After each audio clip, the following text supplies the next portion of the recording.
Hi, this is Winslow. This is Crimson. And if you like what we're doing, Hit that like button. and if you want to hear more, Subscribe.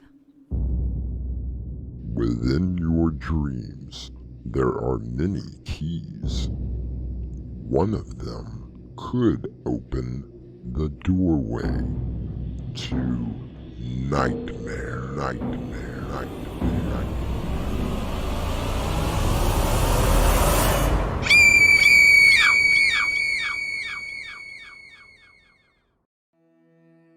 Come in. Welcome. I'm your host, Through the Doorway to Nightmare. Throughout the history of our species, war has been an integral part. Countries have gone to war with each other for various reasons. Crowds have cheered their young as they prepare to be killed in battle. Protests have been held to try and stop the madness, and yet, on our tiny planet, war still exists. What happened, Eric? I'm not sure, Andrea. The lightning? It looked like it was fighting with itself. Oh, God, I think I may know what happened. And I'm scared. Scared? Of what? What will happen next? Our mystery drama, The Beginning of the End, was written especially for Doorway to Nightmare by Winslow, Swan, and edited by Crimson McKenzie. Our stars include Winslow, Swan, Crimson McKenzie, Will Dorman, and Dave Arkipov. It is sponsored in part by Swanage Press. I'll be back shortly with Act 1.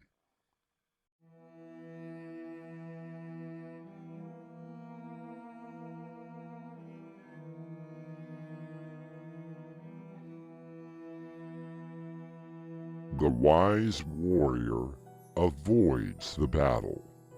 A quote from Sun Tzu, author of The Art of War.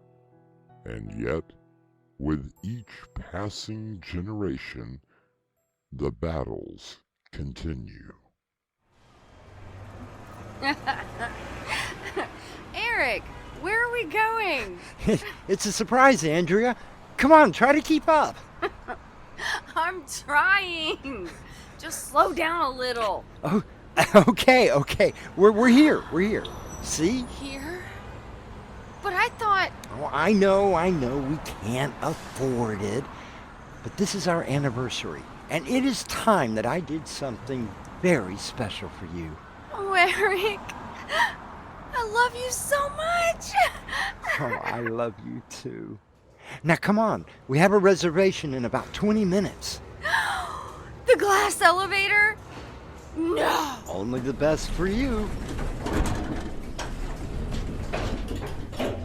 Good afternoon, folks. Welcome to Wilkins Tower. This is the express to floor 125. But I thought the restaurant was on 130. Oh yes, ma'am, but the elevator only goes to 125. You have to walk up the rest of the way. Oh, I think our old brittle bones can manage 5 floors. Are you sure, Eric? My rheumatism's been acting up lately. How long does this trip take? Only a couple of minutes. Hey, did you hear the news? They're talking about a big push at the front lines. Please, could we not talk about that? Oh, sure. Yeah, I understand. My wife doesn't like talking about it either. She says that if the idiots running things would just... If you don't mind, it is our anniversary. Oh, well, happy anniversary. Which one is it? It's our 5th. Congratulations. My wife and I just celebrated our 13th. So I guess that makes us very lucky. Do you have any children? Ma'am, I've got 6 of them. Andrea, it's okay. Have you and your wife ever been to the restaurant? Only once. Our first anniversary. Of course it has gotten more expensive now. I suggest the surf and turf. Maybe we could split the plate between... Oh, no. Split a plate? No, I won't hear of it. You get whatever you want. Stairs are just to the right. Enjoy your meal and the view.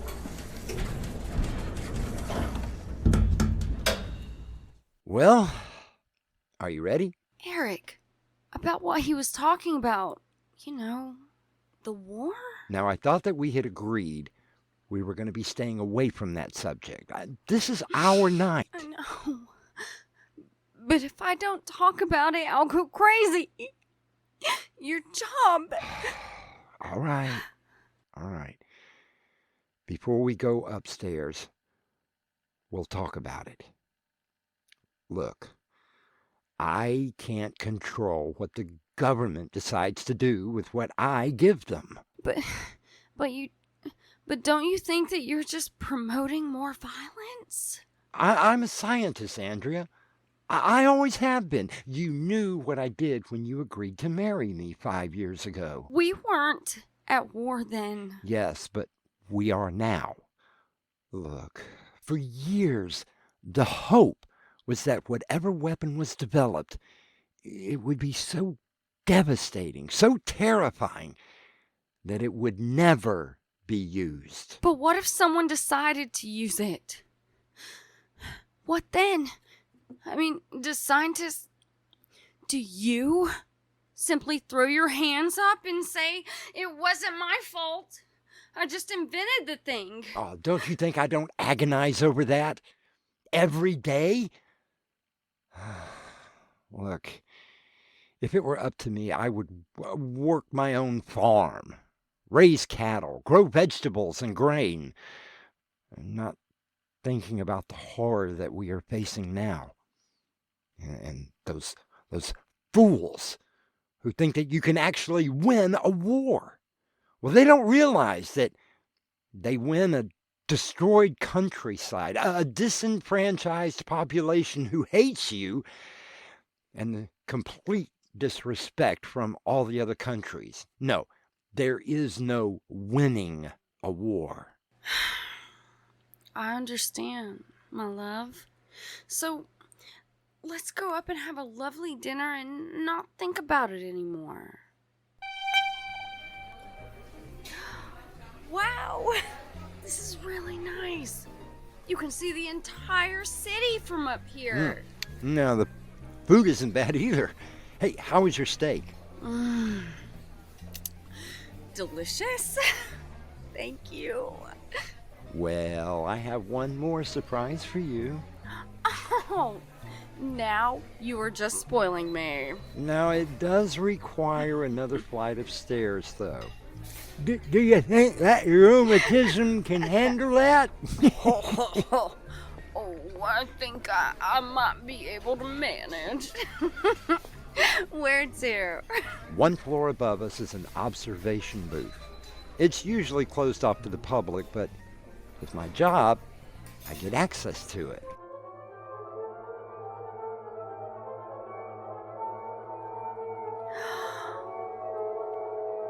This is spectacular.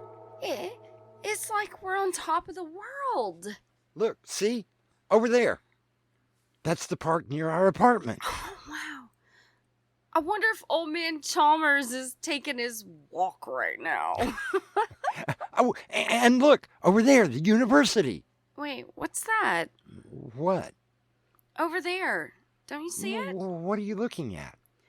There's clouds just right at the state building. I don't see any... Oh, wait. Well, that's funny. Is it just me, or are they getting darker and darker? There must be a storm coming. Are we safe up here if there's a storm? Oh, I'm sure that we are.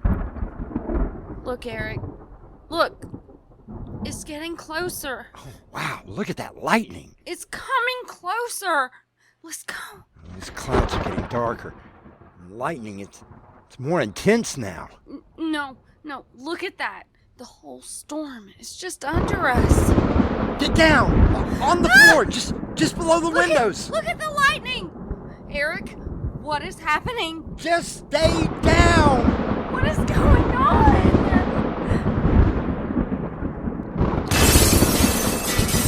Eric!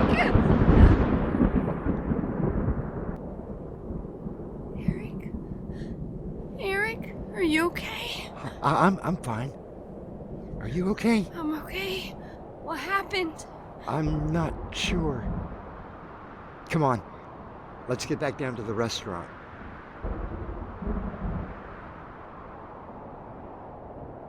Eric and Andrea make their way to the staircase to return to their meal. Eric is worried now about what has just happened, but he is also afraid of it. I'll be back shortly with Act 2.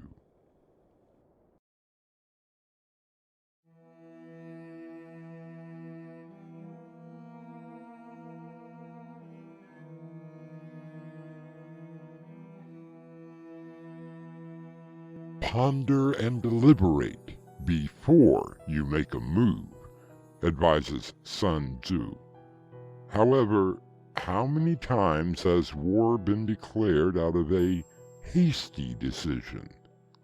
And how many have perished because of it? Where is everyone? I don't know. Do you think that the building was evacuated because of the storm? Oh, no, I'm sure someone would have come for us. But you said it wasn't open to the public anymore. What if they forgot we were up there? Well, that is possible. Come on, get your things and let's just get out of here. Where the hell is that elevator? I'm sure it will be here shortly. I don't even know why they had an operator running the thing. Perhaps for the novelty of it. Well, even without an operator, the elevator should have been here by now. Eric, what do you really think that storm was? Oh, it was just a freakish storm, that's all. But you didn't see the lightning. What about it? It didn't look like regular lightning. At least, not any that I've ever seen. What did it look like to you? It was as if the clouds were battling each other. Oh, come on, Andrea. Clouds don't have battles. But the lightning, it wasn't just flashing around. It was like it was targeting something. Oh, where is that damn elevator? Maybe we should just take the stairs. 125 floors? At least it's all downhill. Do you think you could manage it? With my rheumatism, I think so. What else is in this building? Yeah, offices mostly. Maybe we should just go to the next floor and see if anyone is there.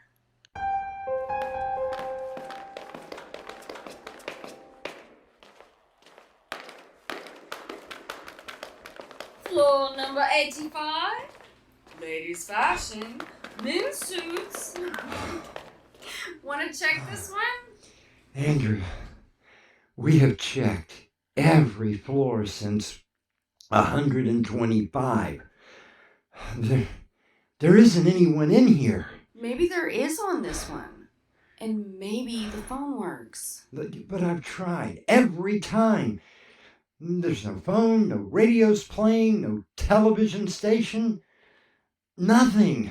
We could at least try. That's the only thing we have left. Besides, if we don't try, you'll think to yourself later, perhaps we should have. You're right. I guess if we don't look, we will never know, and that will keep me up at night.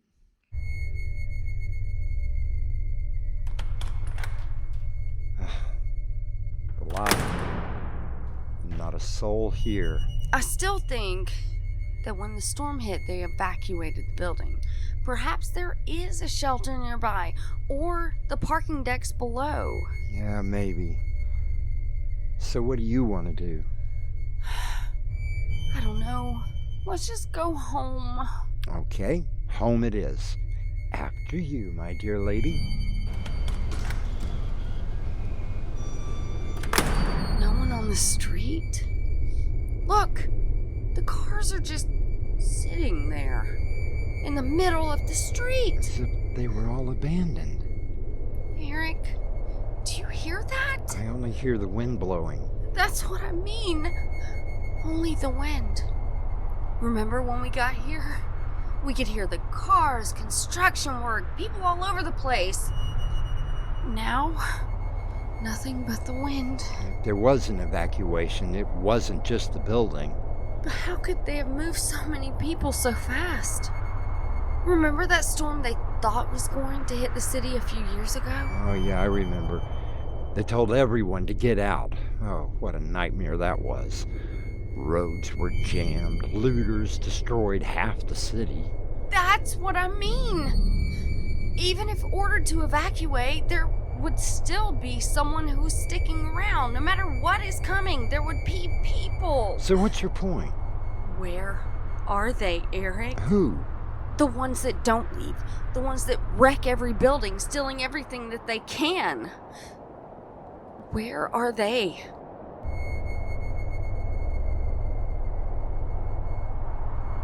How far have we walked?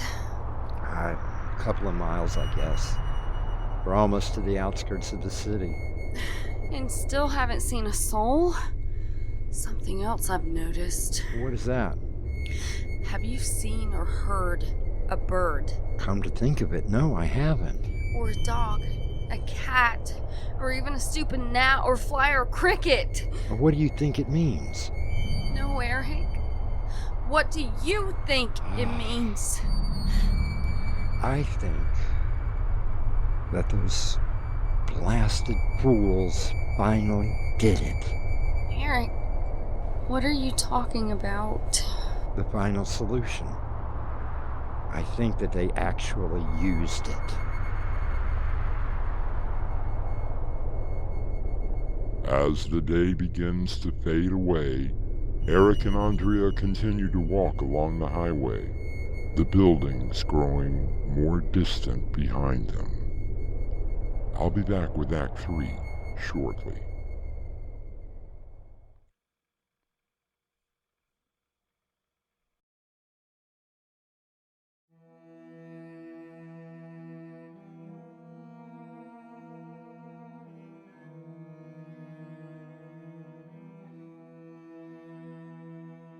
At the end of World War I, in November of 1918, the British Prime Minister, David Lloyd George, said that he hoped that on that fateful morning came to an end of all wars. Can we rest here for a bit? Sure. Look at the city. Not a light on. Yeah, since there isn't anyone to turn them on. What was the name of that song? Oh, what song? In the restaurant, the one that was playing when we came down from the observation room. I don't remember. Why? No reason. Eric, what was the final solution? I've been thinking about it for a long time. It was one of the projects that they had me working on. But what was it? It was a weapon. Last week we thought that we had finished it. We told them it could never be tested because of what might happen. Do you think that they may have tested it tonight? Just look around, Andrea. Listen. Not one sign of life. No insects, no birds, no animals, no people. So that would be a yes. But, I mean, there has to be other survivors, right? I mean, we are here. Yeah, that's what I've been racking my brains about all this time. I mean, why us? Why did we survive? Oh my. Do you think it's because we were above the clouds? I mean, could that have been the reason? I don't know. What did the weapon do? It used the weather, specifically a storm, and pretty much created missiles out of the lightning. You were right. The lightning was targeting. Targeting what? Do you think the entire city was a testing ground? Or just here? This place? Well, that was the reason we told them never to test it. It couldn't be controlled. You couldn't just press a button, a bomb goes off, and that's that. This storm could travel all over the world, wiping out everything and everyone. But that's horrible! So horrible, so terrible that we, as scientists, thought that no one would be crazy enough to try to use it. And you think this is what actually happened? I don't know. I really don't know. Eric, what are we going to do now? If this thing did destroy all life on our planet, and it is just you and me, I don't know what to do. I mean, since I cannot have any children, we won't be able to repopulate our world. When we die, it will be the end of our race and our species. Oh, honey, it's okay. At least we have each other, however long that may be. Andrea? Do you see what I see? Well, I've been staring up at the night sky, and there was a star, or at least I thought it was a star, but look, right there. Yeah, it's probably one of our stupid satellites. No, it's moving, like closer. Look, it's getting bigger. Eric, I'm scared. It's a spaceship. Oh my god, I'm scared. Hold me. It's landing.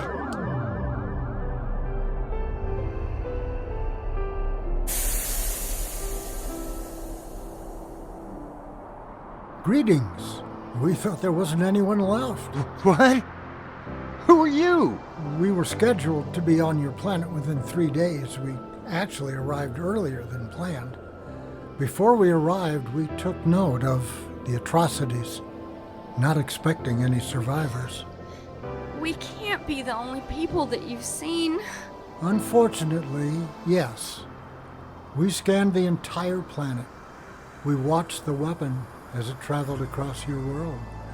I blame myself for not making contact sooner than we did. Perhaps we could have helped prevent the weapon from being used. You've scanned our entire planet and found no one else alive? Except you two.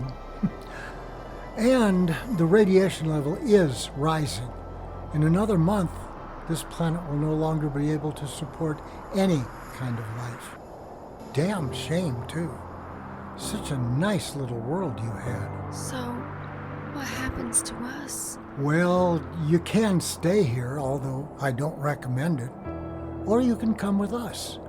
Our planets that we've colonized over the last few years have ample room. By the way, you don't happen to know anything about farming, do you? Well, unfortunately, I was... Farmer! Yes, one of the best in this country. Andrea, what are you doing? Well now, that's wonderful. We sure could use more like you. You did say you could be a farmer, right? We should be going now. I've been informed that the storm from the weapon is coming back this way. We're ready when you are. Oh, by the way, where are you from? Oh, I do apologize. I'm Commander Fielding of the U.S. Space Federation. Our home base is a small planet called Earth.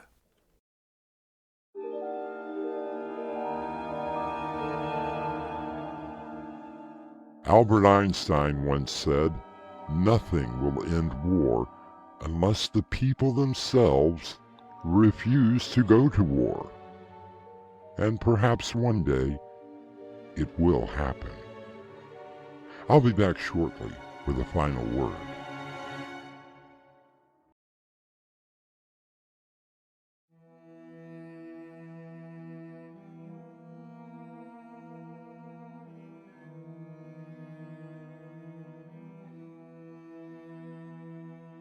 Our story tonight reminds me of a quote made by H.G. Wells. If we don't end war, war will end us. Something to think about, if not for yourself, for future generations. Our cast included Crimson McKenzie, Winslow Swan, Will Dorman, and Dave Arkipov. The story was edited by Crimson McKenzie, and the production was under the direction of Winslow Swan. Doorway to Nightmare is brought to you in part by Swanage Press. This is your host, inviting you to return with us through the Doorway to Nightmare for another adventure into the world of your terrifying imagination. Until next time, slumber peacefully.